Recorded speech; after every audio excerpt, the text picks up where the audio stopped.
Seccadeyi serdirmiyor. Şimdi kaldırırlar. Öyle kaldırdılar. Öyle atılıyor. Ser var.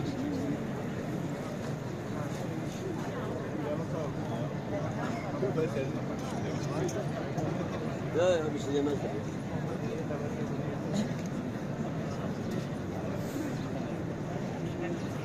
Üstüne otur, üstüne ayağın ağrımasın.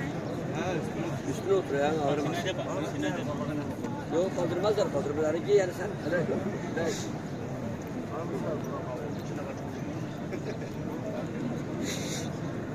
Eyvallah. Evet. Yollarım sana Mehmet hocam. Yusuf kardeşimize teşekkür ediyoruz. Rabbim haccını, tavafını, sayılarını kabul ve makbul eylesin. Allah razı Tekrar olsun. beraber gelmeyi kardeşimden nasip eylesin. Memlekete döndüğünde de evlatlarını bıraktığı gibi bulmayı nasip eylesin. Amin. Kazalardan, belalardan, tehlikelerden, şeytanlardan, fitnelerden korusun diyoruz. Allah'a emanet ediyoruz. Hoşça kalın. Oğluna kızına Rabbim hayırlı aş, iş, eş, aş nasip etsin inşallah. Allah razı olsun. Evet, cümlemizden.